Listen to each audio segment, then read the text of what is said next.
Whether it's around the country or your town or county, decisions are being made every day that impact real people and real communities. Welcome to the Rural View, where we open the window for you to view Wisconsin farmers and rural residents and get a glimpse into the challenges they face. Welcome to another episode of the Rural View podcast, and I'm your host, Amy Eckelberg, and I'm here today with Austin Vandertie. Thanks for joining us today, Austin. Thanks for having me.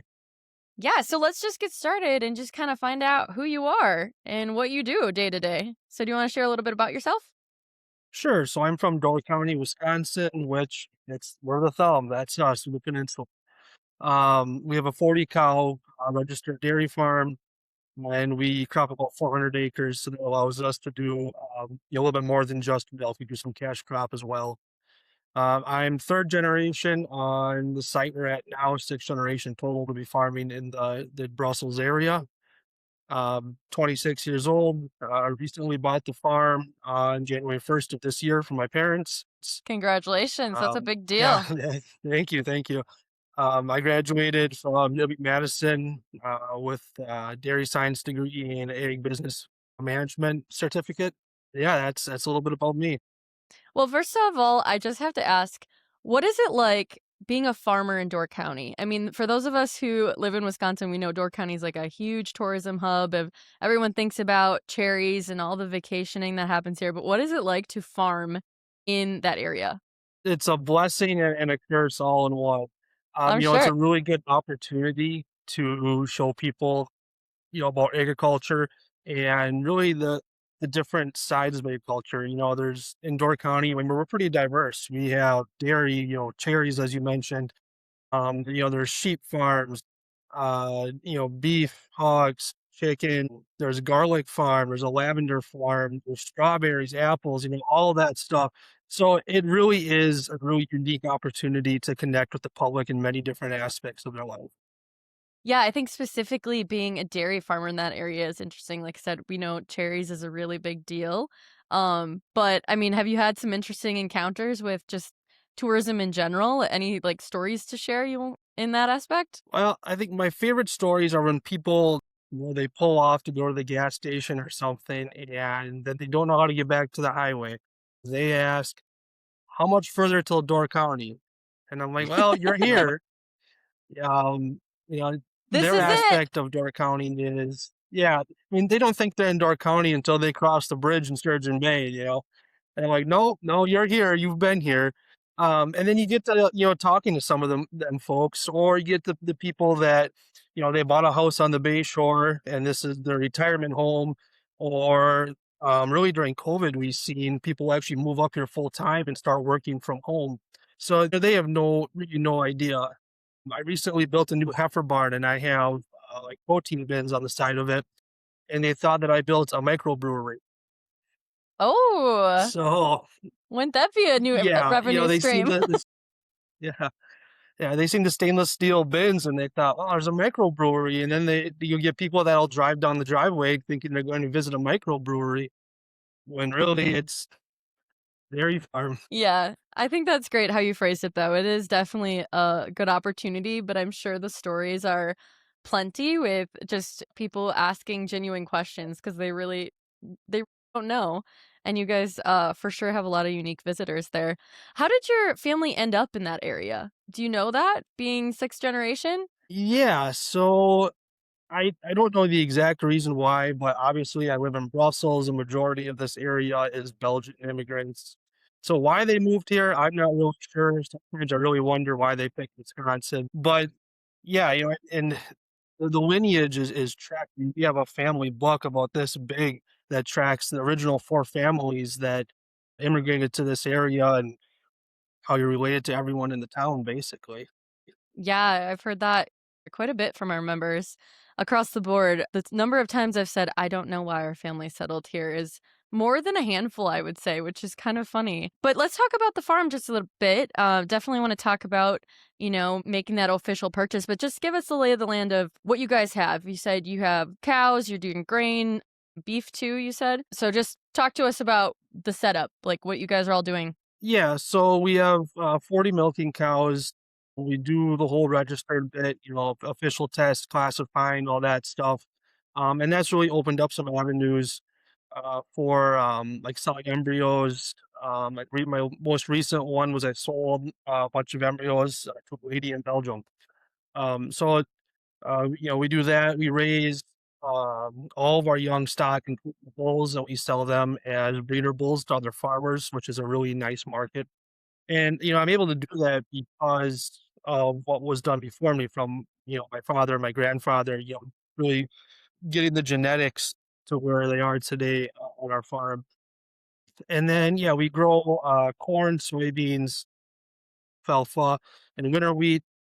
About half of our acres go towards feeding the cows and the heifers and whatnot. And the other half is cash crop. And then we do a little bit of beef, mostly for us and a few neighbors, nothing too exotic. Um, So when it comes to like roles, you're still farming with your dad and your family, or like what do the roles look like on your farm? yeah, so yeah, I've been basically managing everything for quite a few years now. We just we had a big project going on that involved like the county soil and water department and our CS. And there was cost sharing involved. So my parents stayed on as owners until we got that project done.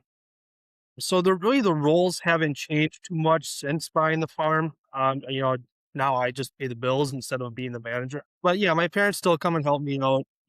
They say they're half retired instead of putting 80-hour weeks in, they put 40-hour weeks in now. And then my sister and her husband help out, on time to time as well. And I have a high school kid that's comes in and helps. I think that as you are a young farmer taking over the farm, you're trying to think about that of how you can be efficient as much as possible. So, do you want to talk about just different things you've implemented or thought about, whether that was before purchasing officially or what you're trying to grow into? Like, what are you looking at from an efficiency standpoint? Well, like right now, the 5-year plan is to eventually put a robot barn up.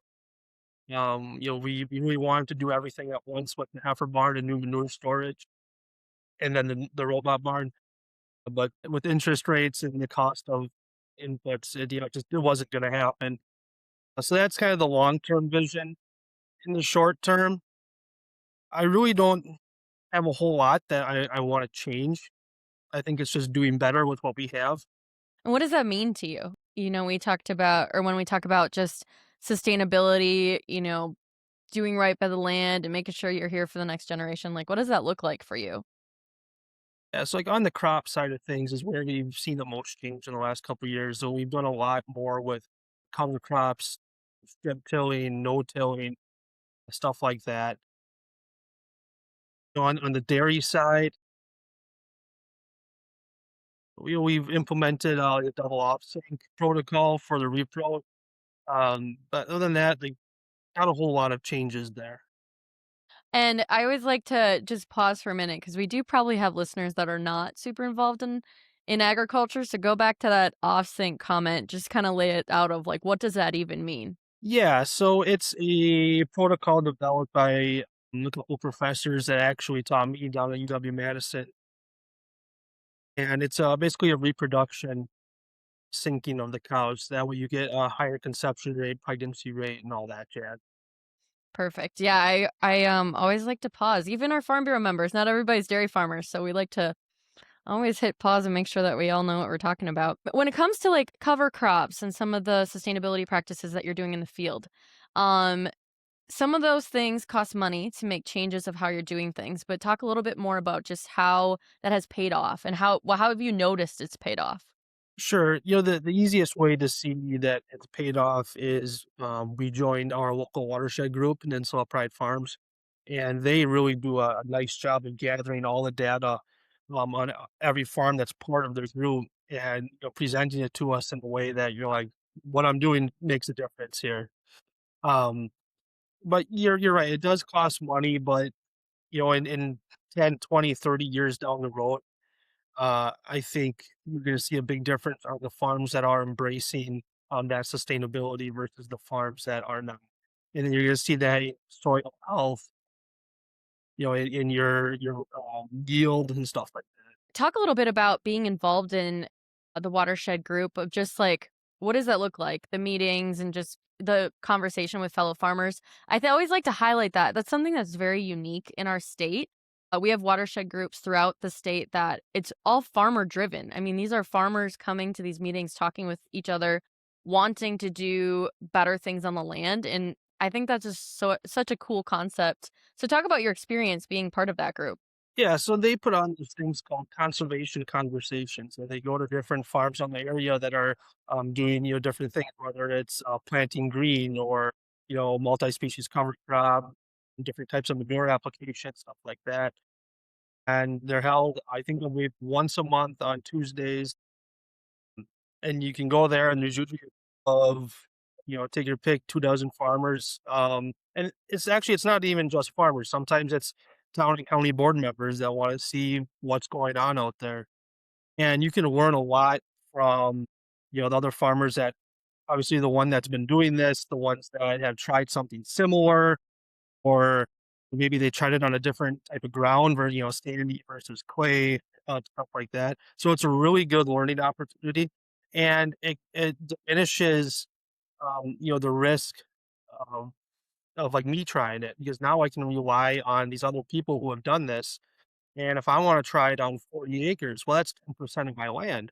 So if I'm going to do something, I want to make sure that I have a really good knowledge base to start off with. Yeah, that's a really great point.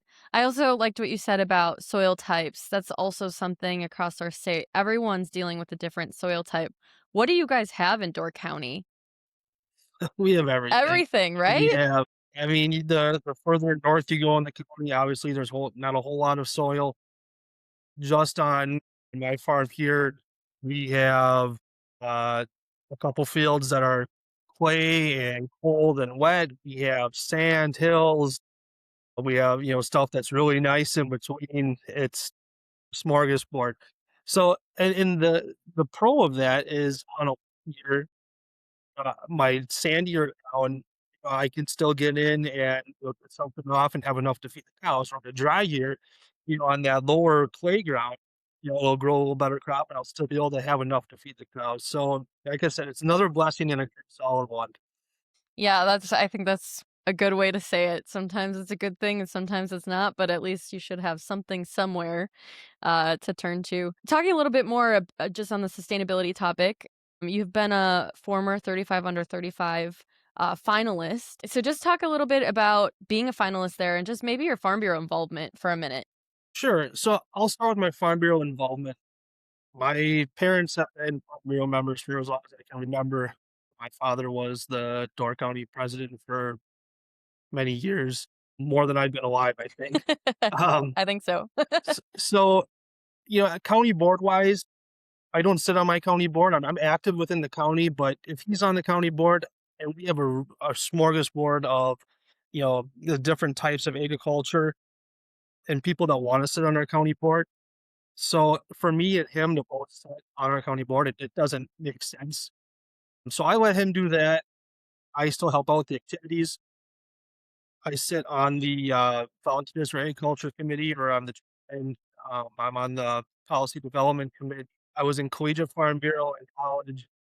So I've been involved with the Farm Bureau for a lot of years, and a lot of that is what led me up to that 35 under 35, and realizing that what I'm doing here on the farm with the sustainability, with everything else, that it really does make a difference.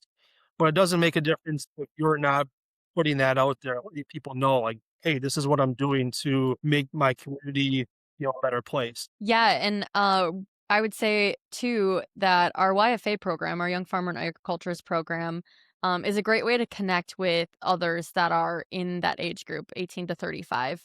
And being in Collegiate Farm Bureau and still being very active in that space, like what has benefited you from the networking aspect from Farm Bureau?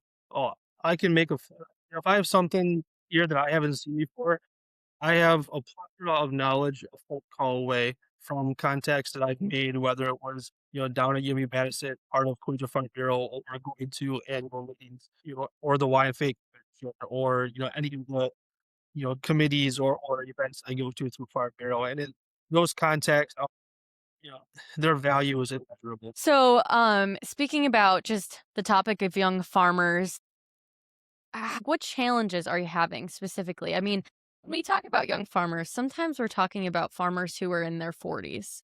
Let's be honest, because the farm transition takes a long time. You are, I would say, on the very young scale of that picture of a young farmer and having ownership of a farm. So, what are the challenges? Like, what are we looking at for your age group, and why is it such a challenge? And maybe you can speak to just some of the things that you've seen already. Yeah, so I'm really fortunate that my parents were they're ready to be done. They want to retire, want to go travel, hunt, fish, do all that stuff. You know, when I even before I bought the farm and I was managing things, they were pretty much, hands off, come to us if need some have questions or need some guidance, but it's yours, do with it as you please. But I have a lot of friends that they want to farm, but for whatever reason they can't go back to the home farm, so they're trying to find a different farm or somewhere to go. And I think the biggest challenge for young people out there who want to get into farming is just availability. And it's availability of land, it's availability of, the the barn or whatever you need to do it. And I don't see that getting any better. Do you have any solutions in a perfect world? This is what would make that situation better out of curiosity? It's tough. I think the biggest thing is going to be communication. And when you're talking to people who that intergenerational, the older guy that You know, he might rent his land out to a different farmer because he can't do it anymore, but he hates seeing his barn sitting there empty. And then you have, the young guys who, on the road and they say, "Man, it's just in that barn sits empty." Stop in, pull in, yeah, at least have a conversation about it because, that's the biggest thing I see is the lack of communication. Yeah, I think those connections are what's so critical because for some people they don't have a a son or daughter who wants to take it over, but we do have a lot of young people who would consider it if the opportunity arose, and I think that is a great piece of advice to just really think about that communication and be brave, right? Kind of stick your neck out and see what could happen for you. This The kind first of step is the hardest. yeah, right? Just, like, making that conversation happen, I think, is absolutely a first step. So, taking a even farther step back, did you always know that you wanted to farm? Yeah, so when people ask me this question, I have a funny story, and I don't even remember this happening, but my dad said I was 5 years old and I was riding the tractor with over cotton hay, kind of in the field that's like right next to the town of Brussels. And he always tells a story that he said, one day this is going to be all houses and people are going to live here. And it was right when the new highway was kind of coming through the town. So he said, we're gonna be basically a sleeper community for people who want to work in Green Bay or work in Sturgeon Bay or wherever. And he said that I kind of got real quiet for a little bit. And then I said, "Well, where am I gonna get the feed to feed my cows?" So, he said that when I was 4 or 5 years old, he knew I was gonna wanna come back to the farm. I guess I never really gave it much thought. It was just always something that I wanted to do. There was no point in time where I thought about doing something else. I think a lot of farmers have that vision from a young age. It's just a matter of putting the dots together to make sure that those realities come true, and I definitely give you kudos for making that happen. You kinda shared the five-year plan, but, like, what's the long-term plan? Do you have, like, bigger aspirations than adding robots and or just keeping it going? I mean, that also can just be a goal. Yeah, for me, I think the very long-term end goal is having something to be able to hand down, whether that's to my kids or, just to the next generation. At 26 years old, I really don't know what that looks like in 30 years, 40 years, I don't know. So, I know what I like doing, and that's milking about that 40 cows. Basically, if I put a robot in, that's 60 cows, staying small, knowing each cow, knowing the lineage behind it, we're able to work with those genetics and whatnot. And I'm super happy to stay right doing that. What makes you most excited? Is it the genetic side? Is it the cropping side? Like, where do you find your biggest passion? Definitely the genetics. I love, seeing, new calves born, the next generation, like, your mating that I decided for that cow come to fruition. And then again, when she was a 2-year-old, and you get to see her come in the barn, that's my favorite part, hands down. Super cool. Are you guys I'm guessing if you're into genetics, you're big shows and exhibitors, right? Showing at fairs No, or not no, not really? really. Okay. No, it's, I sell embryos and I sell heifers to guys who do that. So our genetics are definitely capable of it.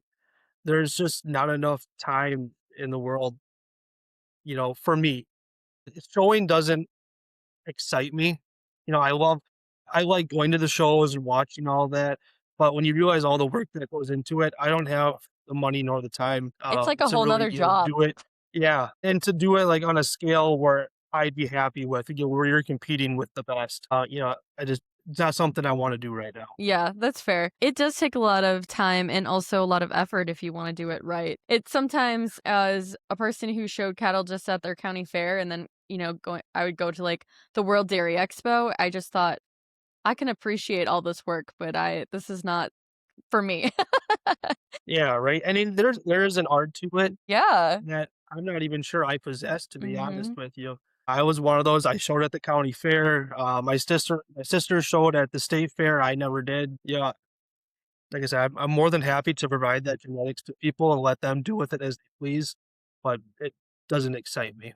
It's You said that your embryos made it to Belgium. Is that where you made the sale? So how does one go about making those connections? I think that's something that maybe people would be interested, like, how does that happen? Well, it's part of it is a lot of years in the making from, my grandfather and my father having really good genetics and the people they've met. And, your prefix gets out there and people take notice and when people come from other countries and they're up in this area for World Dairy Expo and they're like, what farms can we go to there while we're here at Expo? You're in Wisconsin, a lot of people want to come to our farm or to, the multitude of farms that are up in Northeast Wisconsin that do have really good genetics. The specific one, last one from Belgium, she actually visited here quite a few years ago, her and her husband, and they did a whole big tour of the United States at different farms and whatnot. And we made that connection. She was on our farm and, that's how that last one was specific, but it doesn't always work that way. Yeah, I'm sure there's lots of different people that pass through and connections made, but I mean that has to feel pretty special, I guess, that you have like worldwide genetics. Wisconsin's kind of known for our genetics, but I think we've always um I don't know, maybe not have done the best job of explaining that industry and those connections and just the importance to our state of that. So I appreciate you sharing that a little bit more. I want to pivot a little bit. Just you mentioned before with your Farm Bureau involvement, just your connections to our Volunteers for Agriculture Committee and our Policy Committee and some of that stuff. So I learned that recently you got elected to your town board, right? Town board. So talk about that. You just talked about how busy you are, and there's so many things to get done on the farm. Why make time to go through an election and be on your town board? To me, it's probably the single most important thing that you can do as a community member is sit on your town board, especially as someone with a background in agriculture. Always knew that it was important. And when I looked at my town board, there always was someone with that agricultural background on it. And we were getting to that point where that guy was getting ready to retire. You know, I, Someone has to do it. And we talked around to a few other neighbors, and no one really was willing to do it. So you're at the buffet, you just add more to the plate. Um, so yeah, so that's how I went through that process. A lot of that was also driven by my involvement through the Volunteers for Aid committee and talking to other people on the committee, in parts of the state, and seeing what they're going through and how they have to be more reactive to things rather than proactive. And it's a lot easier to be proactive. Absolutely. I think that is the most important reason to join your town board, right? You get ahead of issues, you're in the know a lot faster than hearing about them if you're sitting on the sidelines. What are some of the just issues, you don't have to get into detail, but sitting on the town board, like, first of all, what does that process look like? I think sometimes just getting on the town board is overwhelming for someone to think about if they're interested in doing it.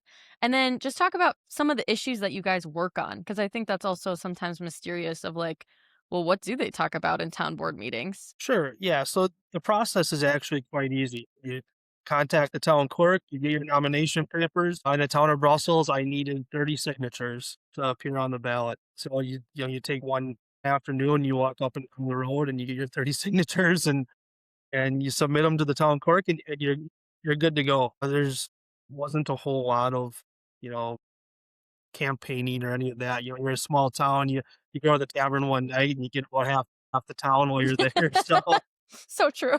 yeah. Um, so the process was really easy. What happens in the town board meetings? The biggest thing that I've realized so far is really like setting the budget and like figuring out like how much money are you going to spend on like road improvements and what resources are out there, such as like LRIP, ARIP, stuff like that that Farm Bureau actually helped pass in the legislature. So, I kinda bring some of that knowledge to the town board. Yeah, like I said, the biggest thing is where to spend the money, and also trying or being responsible with everything. Whether that's, money decisions or just general decisions on ordinances of the town. It's always, it's not just how would it affect me, it's how does it affect, everyone in the town and the future of the town. Yeah, I think transportation is always such an interesting thing that I think people don't understand that it's actually a very critical agriculture topic when we talk about policy and initiatives, because farmers have to have roadways. I mean, the milk truck has to make it there. It has to, harvest. You got to get your crops to where they need to go. Infrastructure is such a critical component. I mean, wouldn't you agree when it comes to farming like that I mean, everything comes in and out, right? Yeah, 100%. I'm fortunate, I live on a county road, Okay. so, in the wintertime, she stays plowed pretty nice, and, if there's any kind of repairs, the county's usually on it pretty quick, but, like, on the town roads, yeah, I've definitely learned it's kind of a different animal. Yeah. What has been the biggest learning curve, since you've been on the town board? I don't know if I've really had a big learning curve. I'm fortunate that the other 2, folks that sit on the town board, I know well, and, you would have I have no issues talking with them about, things that have happened in the past and, like, what they've done to, be proactive or solve the situation. So I wouldn't say there's a learning curve. I think it's just every meeting I learn a little bit more, especially in this first year, Yeah, and how many years is your term? like 2 years. On top of the town board, you also volunteer with your fire department. Is that right? Yes. So talk a little bit about when did you start that? When did you start volunteering? And again, why? You are a very busy guy. Why take the time to volunteer? Yeah, so I joined the local fire department when I was a junior in high school. I think I was 17, and there was a group of us, a couple of us had, our dads were on the fire department, like my dad. So it was always something around. If you were, riding around with dad as a kid, doing farm chores here and there, and all of a sudden, his pager goes off. Me and a couple of my friends at the time, we're sitting there playing toy tractors in the fire station while dad's gone on a fire call. So we've been around it for a long time, and it was another one of those things where as you you seen what it did for the community and kind of the respect they got from other people in the community for doing it. And it wasn't a question of, whether you were gonna step up or not. It was just, when you got old enough, we were gonna do it. So we have a good crew of younger guys that, pretty much joined at the same time. And that being said, as a farmer on the fire department, we have a little bit more flexibility, especially like during the daytime to respond to calls. And that is the biggest thing right now is, with people who are, they don't work in Brussels anymore. They work in Green Bay or Sturgeon Bay or Luxembourg, any of the surrounding towns. They're not available during the day. So it's not a problem that's unique to our area. That's a nationwide problem. Yeah, Um, I was just gonna ask you a follow-up to that. Like, what is the importance of being involved, especially in rural communities? yeah, I think it's I don't know if you call it the backbone of the community, but it's certainly a large aspect of it. And especially in our rural communities where we're seeing the population get older and, there's less and less young people who are willing to do it. It's as important as ever. Yeah, for sure. Do you have any other volunteer aspirations or things that we might see you on in the coming years for other volunteer opportunities or just other things that you're like, hey, at some point in my life, I'm going to do this? You know, sometimes I kind of take those things day by day. If opportunity arises and, it's something I have time for, maybe we'll think about it at the time. But there's really nothing that's on my radar right now where, but like, yeah, I'm gonna reach out and volunteer for that. Sometimes it's easier just to let things come to you, especially when you're a busy man. So I guess this is kind of a follow up, but as head off into the future, you have the farm in hand. Like, what are the things on your mind? Like, what are the things that, as you look to the future, we have had a very unstable commodity market the last year. Milk prices have been, I think, less than desirable. Like, what's on your mind as a young farmer heading into the next couple years? It's always, how am I gonna pay the bills? And, basically, where that money's gonna come from. And, along with that, it's not just financial. It's always, am I happy doing what I'm doing? And that, luckily for me, that's never really been a question. But yeah, every day it's, oh, hopefully this doesn't break, or, stuff like that. It's one of those things where I just go day by day again. You know, sometimes, you can plan and plan and plan, but at the end of the day, there's always a wrench thrown into it. Yeah, and you seem like a pretty optimistic guy. Most farmers are. They can always find, it's raining, but at least it's not lightning. They can always find some kind of silver lining as wild as that is. But where do you find that optimism? Like what keeps you going? Farming can be isolating, it can also be kind of a downer sometimes. So how do you find those pick-me-ups and how do you keep trudging on day by day? Well, I think a lot of it is that being connected to the community and being able to talk to people, not necessarily other farmers. On Tuesday nights, I'm part of a dart league. I go to the tavern and we throw darts. And it's just, just being involved in that and, having that camaraderie. Or it's the fire department, after a call or after meeting nights, you sit around and you talk about this and that. And it's just, being connected to the community is really what allows me to not feel isolated, get things off your chest if you have to, stuff like that. If I stayed home all the time and, did nothing but, work, work, work, farm, farm, farm, I probably wouldn't be as optimistic.